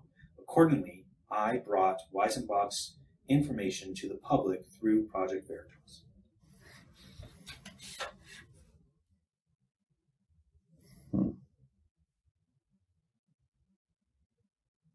Like, it's stating the truth, but at the same time, it's kind of hard to word that out It's of where actually- it feels like. It's stating your motivation, but it's not stating the accuracy. Does that make sense? Yeah. Your motivation is valid, but this is what it's talking about, is your motivation. Right. And I think if we were to change this paragraph, I would change the whole thing. And I would say that for your sense of duty, the assumptions that you came to, the conclusions that your assumptions led you to, motivated you to report this. Although you don't have any firsthand knowledge besides what you overheard.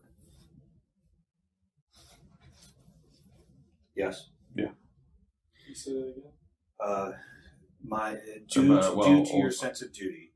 My sense Overheard and were instructed with the ballots. Due to I my think sense would of also- duty. overheard and environment. How about that? Okay. Due to my sense of duty. My assumptions motivated me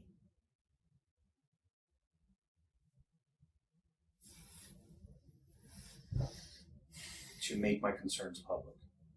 Fair?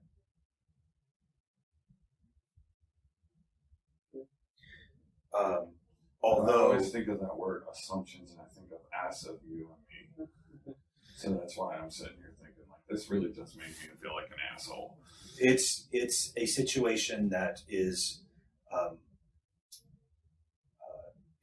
universal.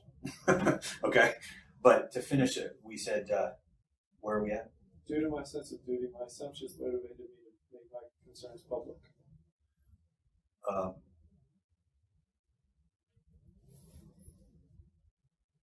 What did we say? Although my only firsthand knowledge was the What I overheard and what was instructed of us with the picking up of the ballots. I would think. Informing of the picking up of the ballots and turning them directly to the supervisor rather than Okay, talking the law so- is kind of important. Which those were your assumptions. so my only firsthand knowledge was the partial conversation I overheard and the instruction to take the ballots to keep the ballots out of the mail stream. Yes. Does that cover it? Does that make you feel comfortable? Yeah, that makes sense. AJ Klein, does that sound okay to you? Yes. I'm going to make one change after you read it.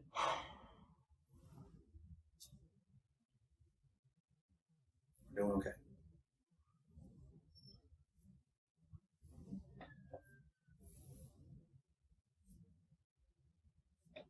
I feel like you were doing the right thing and then you kind of regret it anyways. I can think of many instances. Many. I'm not kidding you. Okay. My only first-hand knowledge was the conversation I partially overheard and the order to keep the ballots out of the maelstrom. The only thing I want to change is in the sentence before when we say something about going public. Due to my sense of duty, my assumptions motivated me to make my concerns public. After public, I'd like to put parentheses, Project Veritas. So that people know that that was your plan. You weren't just like willy-nilly throwing stuff out there. No, I just went straight to You went to Project Veritas. I want that in. Because I'd heard about them and I knew that they were good about doing stuff like that. And you're good with that. Yeah. All right, number 7. Again, I'm going to have to flip pages, so bear with me. The next day, November 6th, I was interrogated by USPS postal I want to say you guys interrogated me. That was I was like, I don't know how to best what put did it. I do? I thought I was pretty nice. I know. I was like, they're the ones that wrote this, and I was like, I guess that's a term that they use for it. who knowingly, let me say it here, who knowing I was the whistleblower who brought Weisenbach's directives to light, indicated they were investigating the matter. I was also approached by a representative of the Postal Worker Union who began asking me about old allegations against me, which have long been resolved. I refused to be silenced, so I decided to reveal my identity and have pledged to testify regarding what I heard and what I was ordered to do. I have to be honest with you. I'm not as concerned with this paragraph. I don't really care about the word interrogate. That doesn't bother me. I would like to fix it because I feel bad. What is a better word for it? If you want to, but let me tell you what I don't want. What I don't want is anyone who gets this statement that we write say, well, obviously he was coerced to make this statement because they even changed the word interrogate so they would look at it. You see what I'm saying? I don't think you have to worry about that. I haven't turned off it. I was told to record. So no offense. That's it. But are we being recorded? Yeah. Okay. So everything is being heard. So I'm sorry. I'm letting you know now. Okay. My only thing with that, I don't mind that we're being recorded.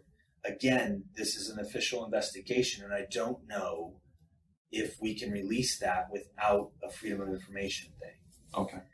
That's the only. I don't want to. I'm not planning on releasing this. I'm just saying that I already know. Good to go. If they try and question, I'm like, I already got it recorded, and I know they're not doing that. I just want to trying to have your back here, right? Yeah. I'm just trying to cover every legal base here, and one legal base is, and it's not our decision. It's what this agency will allow to be released, Gotcha. and you are part of what it's being released to, being what it's released to. So what I'm going to do, I'm not going to tell you to turn off the recording, okay? But once the recording is done, I'm going to ask that you allow us to call supervisors and get permission for you to have that recording. Okay. And if not, hopefully what the worst case scenario is you somehow forward that to us or something, and then at some point maybe you can have a copy back. Okay. I'm saying that knowing that I'm being recorded. I just want all the bases covered. Gotcha. Okay. I understand. Like that's why I finally was like, I have been recording, and holy shit, I'm never gonna get that rap started. No, you're not. This is more important.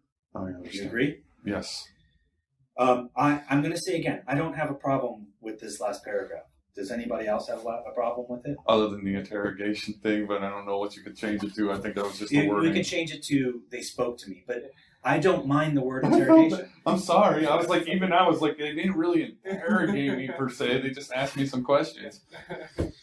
Okay, so the last paragraph is the important paragraph when it comes to you. This is not a numbered paragraph. This is the affidavit parameters. Okay. Mm-hmm.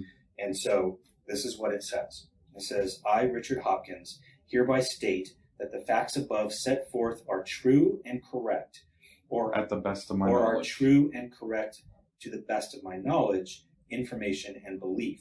That's the important word right there, because it was your belief. Yeah.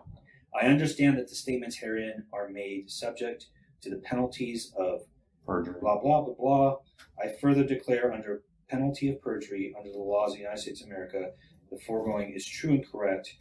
Okay, I'm not as worried now since they said it's based on your belief. Yeah. Because I believe you were acting in good faith. Yes.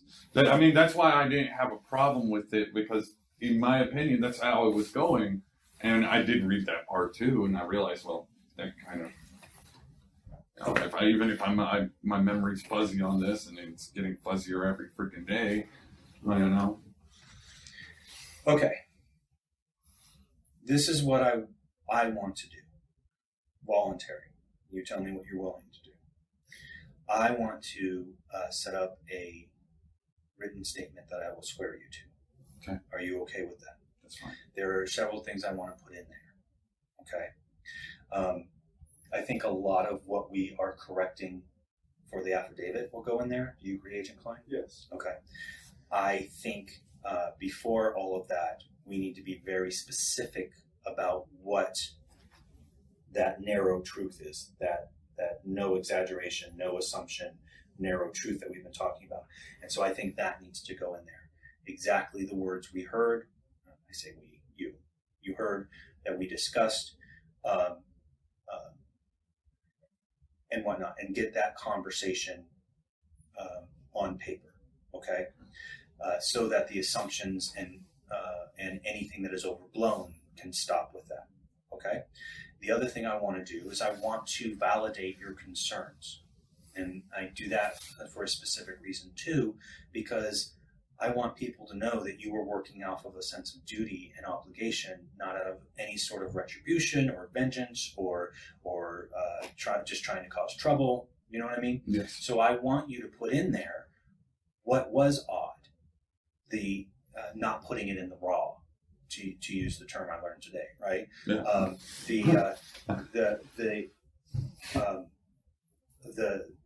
trying to think of her name, Steph's little motivational speech after the fact, after it was voting day was done. I want you to put those in there so people understand that you had a genuine concern, but that concern was fueled by logical assumptions. Is that fair? Yes. All right. Are you willing to do that? Yeah. It may take a bit, but I feel like as much as you can put down and as close to that narrow truth as we can keep it, is what's going to be most beneficial. Okay. Okay. You want to add anything? No. Okay. So, like I said, I'm going to be official now because I'm being recorded. I have to sound official. Sorry. That was a joke. I am making the decision not to offer you a polygraph. Okay? I feel like polygraphs can be very beneficial when there's a huge question mark.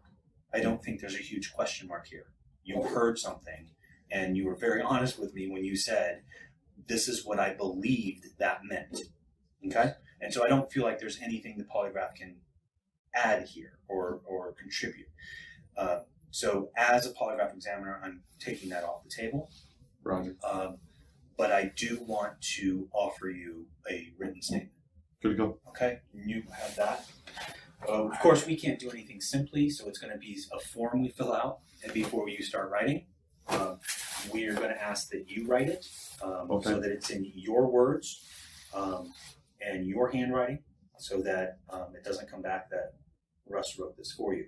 Because, as you can see, Russ may have the best intentions for Alex and the whole world, but as you can see with the Project Veritas affidavit, it may actually say something different than what you intended to, Yes. because someone else was writing it. And I want this to come from you. Oh, that makes sense. Okay? Yeah. This is your chance to get your words into his investigation. Roger. And that's why I think it's so important. Again, the only reason I came forward was so that an investigation would begin. I Because absolutely honestly, believe you, and I want you to know it'll continue. good to go. Just not with you. Rich, I just want to make sure.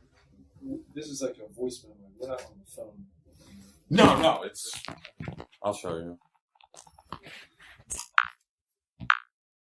Just voice recorder. Got it. And I've been recording up all day.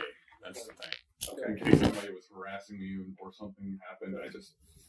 Okay. But you also understand why we're going to get permission for that, right? Yeah, Because, I understand. And you understand that they may come back and not give permission for that, right? Yeah. Okay. Okay. You taking a smoke break? Yeah. Yeah, Why? this will take a minute. So why don't you go do that, then we'll start up with the statement. Do you want this with you, or leave it here so you know what we're saying? Either way is fine with me. You're good. I don't care either way, but at this point, I mean, Either it way. was more for because I was worried about people working with, harassing me and whatnot. Whatever you're more comfortable with, you can leave it here or you can take it with you. Would you feel more comfortable? It's up to you. I don't. My only deal is I don't want people coming up to you. Yeah. So would you like someone? No, it's fine. I don't think anybody's gonna show up right now. I know I've got my backpack sitting in the freaking that